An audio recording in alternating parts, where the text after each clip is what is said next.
Bonjour à tous. Merci de participer à ce webinaire dédié à la recherche et à la préanalyse des implications financières liées à une crise sanitaire telle que celle que nous vivons aujourd'hui avec le coronavirus. Je suis Daisy Gibson, responsable Customer Success Manager et en charge de la prise en main de l'outil. J'ai le plaisir de vous présenter le sujet aujourd'hui. Je suis accompagnée de Clara Jambert, qui fait également partie de l'équipe Customer Success Manager. Pour ceux qui ne connaissent pas encore notre outil, GeoTrend est une solution SaaS de veille stratégique au service de l'intelligence économique. Son rôle est de collecter et de préanalyser l'information en lien avec votre sujet de recherche, vous permettant leur lecture à travers un mind mapping de l'information. En bref, il s'agit donc d'une solution permettant de réaliser des actions d'analyse simplifiée de l'information pertinente en lien avec votre sujet de recherche. Toutes vos questions seront adressées à la fin de ce webinaire. N'hésitez pas à écrire vos questions dans la partie questions-réponses pour que nous puissions y revenir à la fin. On se concentrera aujourd'hui, vous le verrez, sur à la fois les implications bancaires, les impacts sur le CAC 40 ainsi que les impacts PME, TPE, start-up. Donc, je me permets de me rendre directement sur la plateforme et de vous partager la recherche avec vous. Au cours des dernières semaines, nous avons étudié les impacts du coronavirus sur le monde de l'aviation civile, du transport de marchandises mondiales, ainsi que les impacts liés au monde de l'agroalimentaire. Pour ceux qui le souhaitent, vous pouvez voir ces webinaires en replay depuis notre page YouTube. Chacun de ces secteurs ont reçu des aides étatiques pour que ces différents marchés ne s'effondrent pas. Je vous propose alors de regarder d'un peu plus près les principales aides versées ainsi que les impacts que cela aura sur les banques, mais également sur leur capacité à soutenir les différentes économies. Cette étude peut être réalisée à une échelle mondiale. Toutefois, la quantité de données disponibles est faramineuse. Pour ceux réalisant des activités de veille, incluant le thème du coronavirus, je pense que vous avez pu le constater. De l'information, on en publie et en masse. Elle est reprise par les différents médias et mise à jour quasiment à l'heure. En réalisant une recherche mondiale avec GeoTrend, je ne suis pas en train de spécifier le ou les axes de ma recherche. Et on voit que le nombre d'acteurs à fort impact est très élevé. Cela impliquerait notamment de prendre en compte toutes les banques nationales mondialement, ainsi que toutes les banques privées. Je vous propose donc de nous focaliser sur le marché européen aujourd'hui, afin d'avoir un axe d'étude et un niveau d'information plus complet. Pour ceux ayant une licence et pouvant réaliser des recherches avec la plateforme, vous pouvez réaliser des recherches sur ces autres zones géographiques, avec pourquoi pas le nom des acteurs dédiés. Cela améliorera l'exhaustivité des résultats présentés. Les résultats que je m'apprête à vous présenter seront mis à disposition dans le catalogue des recherches démo, accessible depuis l'application app.geotrend.fr. Pour ceux qui souhaitent y accéder, je vous mets l'URL dans le chat du webinaire. La question principale à laquelle je souhaite répondre aujourd'hui est: quelles sont les implications financières d'une crise sanitaire telle que celle du Covid-19 sur les différents marchés en Europe? Donc, je vous l'accorde, cette question elle est plutôt large. Je vais essayer de la reformuler afin de dégager des axes de recherche plus concrets. Cela pourrait être: quels sont les aspects financiers mis en place en Europe pour répondre aux effets de la crise sanitaire sur les différents marchés? Ici, j'énonce le souhait de trouver de l'information sur les actions qui sont mises en place. Je vous propose de commencer la recherche par le monde bancaire pour comprendre où les différents organismes trouvent leur financement avant de chercher à comprendre où est-ce que l'argent sera investi. Donc, pour ce faire, je me rends dans mon catalogue et je me rends ici. Donc, une première recherche a été lancée concernant la BCE et les banques européennes. J'ai ensuite lancé une autre recherche qui interroge directement l'information en lien avec le CAC 40 ainsi que les investissements qui ont pu avoir lieu. Et enfin, je crée une recherche en lien avec les investissements, mais à cette fois-ci destinée aux PME, TPE et start-up. Ces trois recherches ont été combinées pour m'en proposer une entière et globale. C'est celle-ci que je vais utiliser aujourd'hui pour notre présentation. Donc, je peux identifier dans une première partie les différents acteurs présents. Je vois bien entendu la BCE, je retrouve le CAC 40, je retrouve bien entendu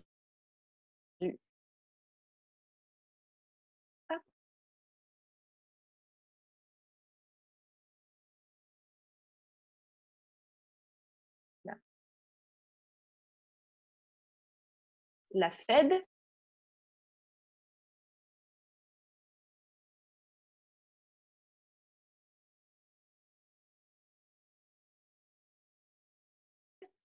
je vais retrouver Airbus, retrouver des organismes, OMS, des banques. Alors, je demande un instant, voici. Donc, en ayant cliqué sur mon acteur, je filtre dessus. Donc, je le retrouve dans ma barre de filtre en haut à gauche. L'écosystème s'est remanié pour ne me présenter plus que celle de la BCE. Ici, afin que mon graphique soit visible, l'outil ne me présente que mes 50 premiers acteurs. Je peux bien entendu choisir d'afficher les 100 premiers acteurs. Vous avez compris, pour une raison de visualisation de l'information, nous n'irons pas au-delà des 100. Pour aujourd'hui, les 50 premiers acteurs est largement suffisant.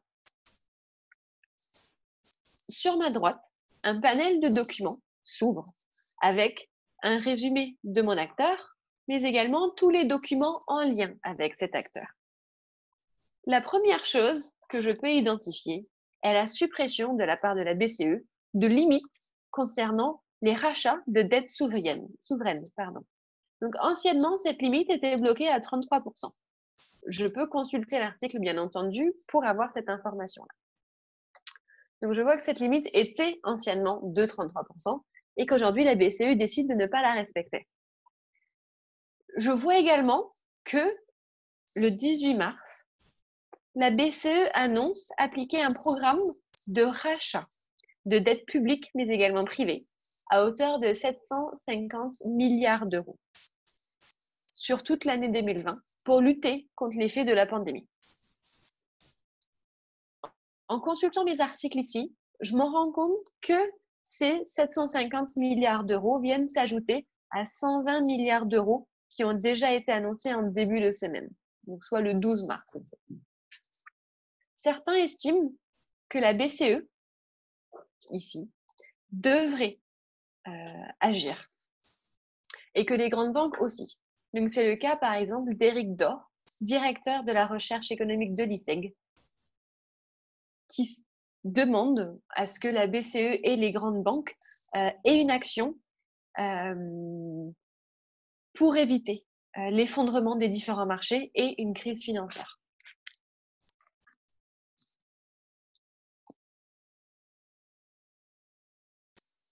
Je continue à consulter les articles qui sont présents. Donc, je retrouve pas mal d'articles en lien avec justement le fait que la BCE suspend les limites des rachats. Donc, je vais retrouver de l'information dans tous les sens des différents investissements qui ont lieu. Ici, je retrouve l'information sur les 120 milliards d'euros qui ont été investis le 12 mars. Grâce à ma relation de procès judiciaire, on peut rapidement constater que la BCE risque de subir des conséquences judiciaires, justement parce qu'elle ne respecte plus ses limites en ce qui concerne le rachat. Donc, ces différents articles sont à votre disposition dans la recherche si vous souhaitez les consulter. Et on va parler d'achats de papiers commerciaux, mais également d'obligations souveraines, d'inflation, de suspension de dividendes, etc. Je peux choisir une autre vision de l'information. Donc là, nous nous trouvons dans la vue relation, où je vois bien entendu ce qui se passe avec mon acteur et les relations qu'il va avoir avec les autres acteurs présents sur son écosystème. Je vous propose d'aller dans la vue mots-clés et de retrouver du coup un nuage de mots avec les mots principaux en lien avec mon acteur BCE. Donc là, mon mot le plus important est européenne. On comprend bien pourquoi. En le sélectionnant, on retrouve l'information sur la suspension, donc les limites qui ont été suspendues, les 120 milliards d'euros qui ont été investis, mais je retrouve également de l'information plus rapidement sur les taux d'intérêt qui sont extrêmement bas et qui, justement, en raison de la faiblesse de l'inflation, restent bas. Donc, on peut voir avec ABC Bourse qui souligne le besoin de tendre vers une inflation positive plutôt que vers la destruction de richesses afin de soutenir l'économie des différents marchés. Donc, on va arriver dans certains cas à parler de hyperinflation. Alors, il y en a un petit peu plus bas. Voici, on retrouve de l'information sur de l'hyperinflation qui est potentiellement due justement aux investissements de la BCE et à ces investissements massifs qui sont mis en place. On va aussi retrouver de l'information pays par pays. Donc ça, c'est quelque chose qu'on trouve assez souvent avec des documents liés au coronavirus. C'est justement ce qui se passe pays par pays, région par région. Là, on va retrouver la BCE en un premier temps, ensuite un focus sur les États-Unis, un focus sur la Chine, l'Italie, la France, l'Allemagne, etc. Donc, je ne vais pas passer l'information avec vous aujourd'hui, mais sachez que l'article est mis à votre disposition si vous souhaitez y retourner. Je vous l'ai mis en orange, donc je l'ai mis de côté et je vous montrerai par la suite où est-ce qu'on retrouve ces documents. On va aussi retrouver des documents qui vont discuter de la mutualisation des dettes des pays au sein de l'Union européenne, qui partageant la monnaie unique. Je ne vais pas ouvrir, donc, bien entendu, tous les documents avec vous aujourd'hui, puisqu'effectivement, ce serait assez long et on n'a pas forcément le temps de le faire, mais n'hésitez pas, vous, à aller consulter les articles qui vous intéressent. Toutefois, sachez que au sein des documents, on parle effectivement de la BCE, se déclarant vouloir être un acteur significatif du marché des titres d'entreprise et soutenir les entreprises en difficulté en rachetant justement les titres de toute maturité à partir d'un mois. Donc, il n'y a plus cette limite de maturité d'au moins 6 mois. Et enfin, on voit bien entendu, donc là je l'ai en première ligne, Christine Lagarde, présidente de la BCE, qui appelle justement à une unité des pays européens pour que justement ils se tiennent côte à côte et qu'ils se soutiennent pendant cette période assez difficile. Donc avec le mot-clé Europe, on voit les différents investissements réalisés par l'Europe. Je vous propose de cliquer sur le mot-clé euro. Donc on discutait d'une potentielle mutualisation des dettes des différents pays européens. Il y a effectivement divergence d'opinion à ce sujet. Je vous laisserai le découvrir dans les documents. En consultant les documents en lien avec le mot-clé euro, on va retrouver des articles plus ou moins pessimistes. Donc, on va parler de récession. On va parler du fameux en coûte, d'un effondrement imminent de la monnaie unique. Donc, on va retrouver des articles alarmistes qui sont écrits et relayés par plusieurs médias. Il est important de se poser la question et de prendre du recul. Que font les banques? Est-ce que toutes ces informations sont vraies et est-ce qu'il faut vraiment les prendre au pied de la lettre? Mon conseil est d'être curieux, de regarder les informations et de faire sa propre opinion. Donc, de ne pas s'alarmer de suite avec les articles qui sont présents et de réellement les consulter et les challenger. Pour ce faire, je vous propose de prendre maintenant le mot-clé banque. Justement, que font les banques pour sauver notre monnaie unique? Une des premières informations qu'on voit, c'est qu'effectivement, la BCE demande aux banques de ne pas verser de dividendes. Si je ouvre un article en question, par exemple, effectivement, la BCE lance un appel massif aux banques européennes qu'elle supervise de ne pas récupérer leurs dividendes. Donc, elle préconise également de s'abstenir de procéder à des rachats d'actions visant à rémunérer les actionnaires dans le but de conserver de la liquidité pour aider les ménages et les entreprises plus petites et les sociétés.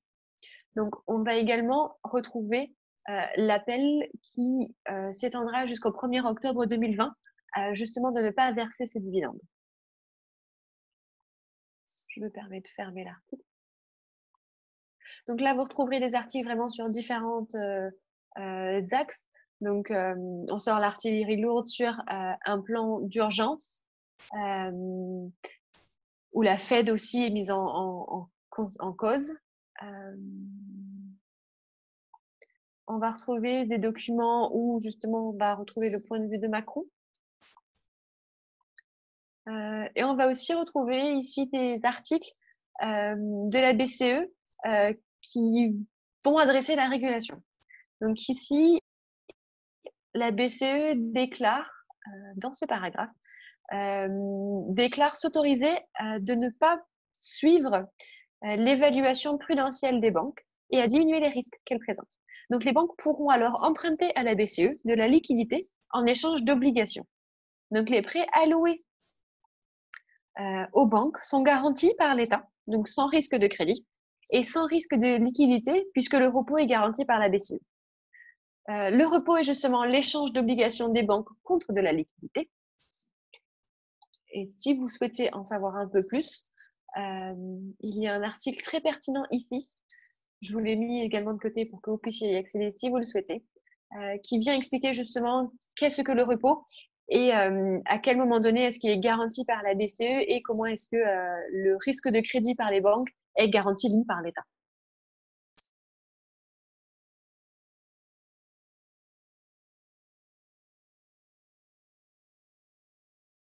Alors, plus dans le confinement. Mon premier article, ici, ce n'est pas un secret que notre recherche traite du sujet, mais c'est la première fois que je tombe dessus sans vraiment chercher l'information. Ici, on a l'information de la cotation en bourse avec les plus grands, tels que ADP, Airbus, Saint-Gobain, Vinci, Renault, Peugeot, Technip FMC, etc. Et on annonce bien entendu une chute qui est fortement due à leur corrélation avec le trafic aérien. En consultant l'article un peu plus, je vois de l'information par acteur et je retrouve de l'information sur Technip FMC où on affiche la plus forte baisse de l'indice du CAC 40 avec une perte de 48% en 5 séances dans le silage du cours du pétrole. Donc au point, on en est au point où il est annoncé qu'effectivement le 23 mars, cet acteur a été remplacé par Worldline au sein du CAC 40. Donc on remarque des difficultés qui existent réellement. Je vais toutefois me permettre de poursuivre sur la banque avant de passer sur le CAC 40 pour finir ma vision avec. Donc je repasse sur ma vue relation et je reprends le mot-clé banque sur lequel nous nous trouvions et je vais pouvoir avoir une vision des acteurs qui sont présents justement. Donc bien entendu, je retrouve ma BCE, je retrouve ici la BNP, je retrouve JP Morgan, la Banque du Canada, donc elle m'intéresse un petit peu moins parce qu'on est concentré sur l'Europe aujourd'hui, le Crédit Agricole, etc. Donc je vous propose de commencer avec la BNP. Son écosystème se rematérialise et je vois facilement la relation capitalistique avec sa filiale Fortis se met en avant pour moi. Dans mon panel de documents, je peux lire que effectivement, on adresse le sujet de la récupération des dividendes. Je peux ouvrir l'article. Et on va retrouver de l'information justement en lien avec les dividendes de la filiale Fortis qui auraient dû être reversés à la BNP et qui représentent à peu près 2 milliards d'euros.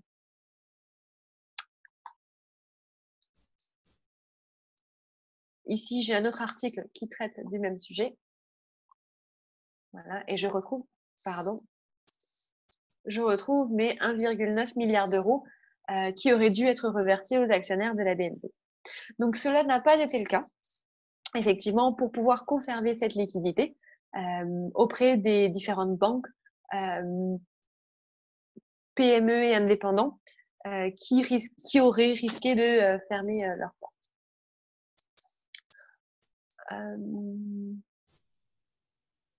On y retrouve également un accord dans cet article signé entre le gouvernement et le secteur bancaire, indiquant une garantie de l'État sur tous les prêts bancaires aux entreprises.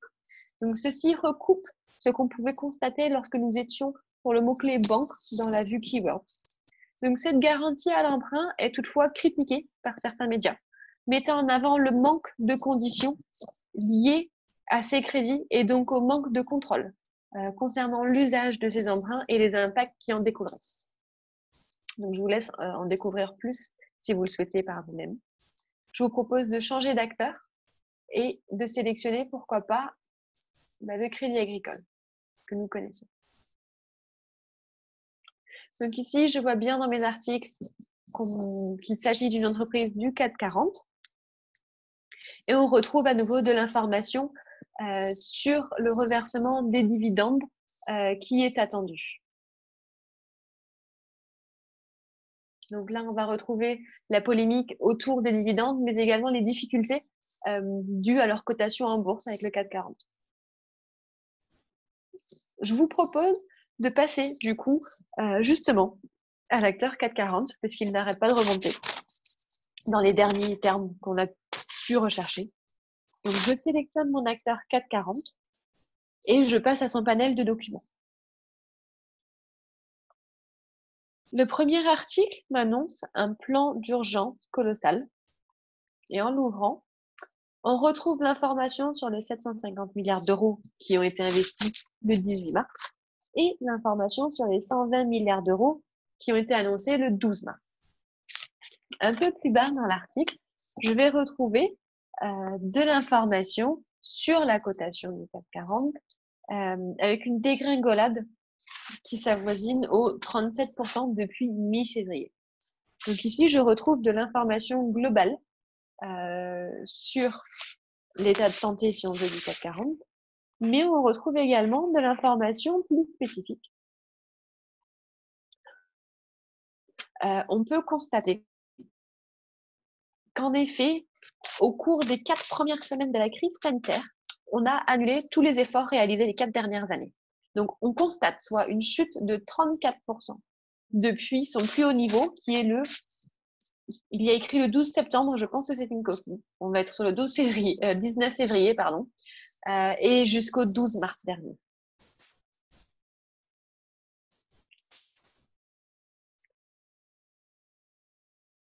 Je vois mon écosystème du CAC 40. Et dans cet écosystème, donc là, je retrouve AXA qui fait partie d'un des articles qu'on a ouvert précédemment. Je retrouve bien entendu la BCE, Sanofi, etc. Je vous propose de prendre un de ces acteurs. Donc là, je prends AXA puisqu'on l'a déjà vu.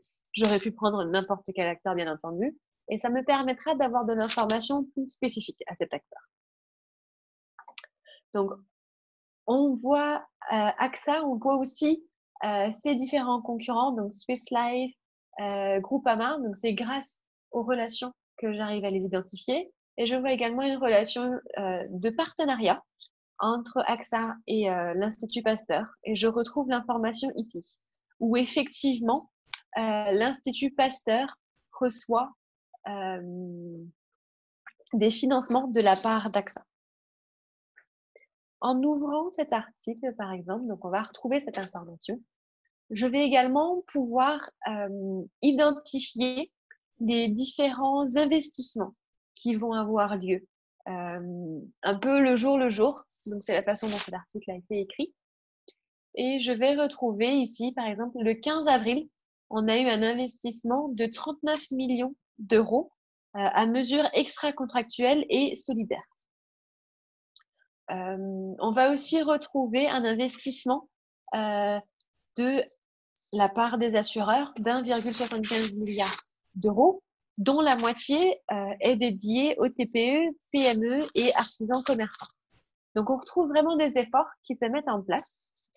On va aussi retrouver des dons ici. Par exemple, Braze s'est mobilisé et a réalisé un don de 100 000 euros pour le collectif #Protège ton soignant. Donc, on va vraiment voir des investissements pour le corps médical et pour soutenir ces différents métiers et ces différents postes.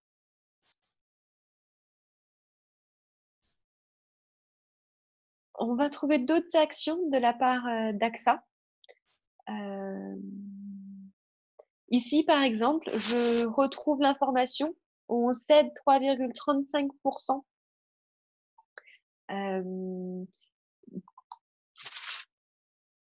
de sa valeur due à la crise sanitaire.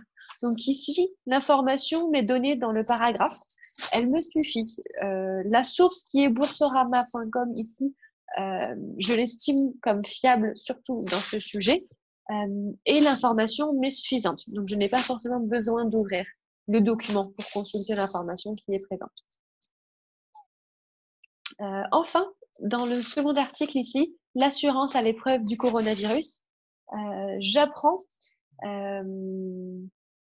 que la suppression du délai de carence lors de l'inscription à une prévoyance est mise en place, donc qui avant était de 3 mois, maintenant n'est plus. Donc ça permet de soutenir les indépendants et les entreprises plus précaires qui ont besoin de cette prévoyance et qu'elles s'activent sans ce délai de carence.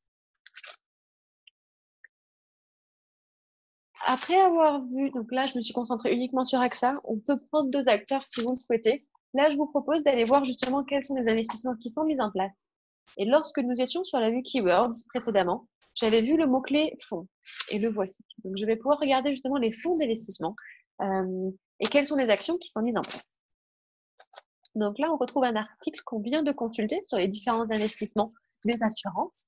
Mais je peux constater également qu'un paragraphe m'énonce que BPI France va justement aider les investisseurs et les investissements grâce à justement la French Tech Bridge qui s'adresse prioritairement aux startups. Et c'est la première fois que nous voyons le mot-clé startup dans la recherche et j'avoue ne pas l'avoir cherché très dur. On a un deuxième article qui va justement adresser les investissements dans les startups françaises. Donc, en le consultant, on adresse bien entendu les startups et justement l'investissement dans les startups qui est en baisse de 65% en mois de mars. Donc, ceci est en partie dû au retard qu'ont pris les structures en devenir dans leur annonce des levées de fonds. Malheureusement, ce taux n'est pas prévu de remonter pour le mois d'avril, on s'en doutait un petit peu. Et en continuant à consulter mon article, on peut identifier que, pour le coup, 80 millions d'euros sont mis à disposition sous forme de prêts, sous forme d'obligations convertissables. Et la BPI annonce également qu'elle injectera 1 euro pour chaque euro mis à disposition par des fonds privés. Donc, afin de réduire justement les risques que ces derniers vont encourir.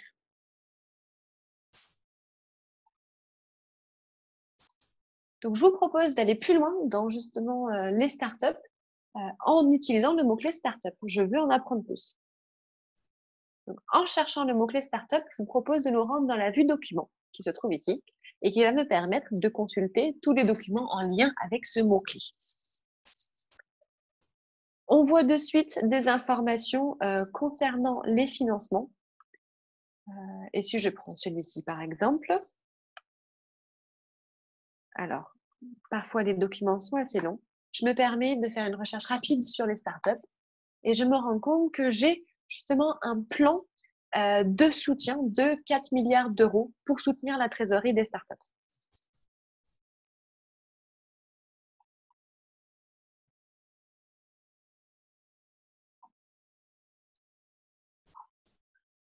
On va avoir un autre article, par exemple ici, qui va à nouveau reprendre l'information sur la BPI France. Pour justement pallier à la crise, on a la Commission européenne qui va débloquer 164 millions d'euros pour soutenir les startups, mais également les PME.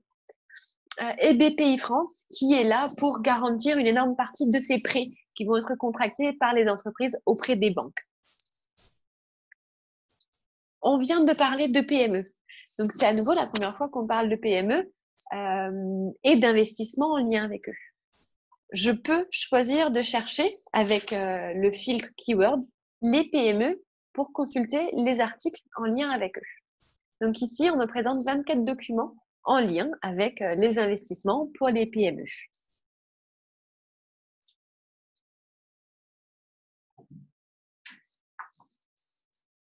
Quelles mesures économiques européennes sont prises pour soutenir les PME?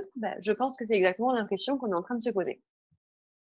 Je vais retrouver de l'information assez rapidement où effectivement je vois que 1 milliard d'euros de budget européen est réaffecté en tant que garantie au Fonds européen d'investissement, donc ce qui devrait bénéficier à 100 000 PME différentes.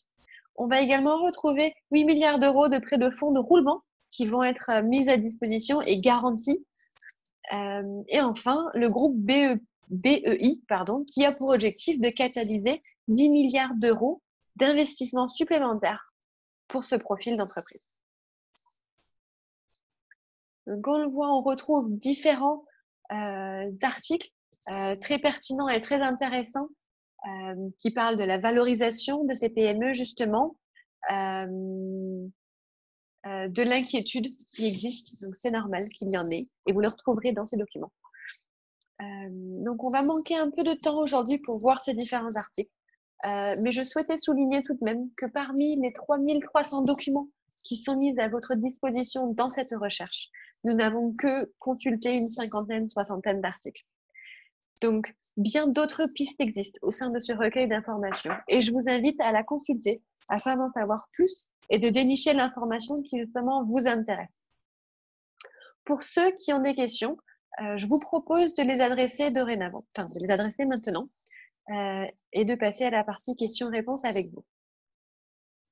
Pour ceux qui le souhaitent, cette recherche sera mise à disposition dans le catalogue des démos sur l'application GeoTrend. Donc, vous pouvez vous y rendre. Pour ceux qui ne disposent pas de compte, vous pouvez créer un compte gratuit afin d'accéder à cette recherche. Je vous souhaite une bonne journée et je vous dis à bientôt. Au revoir.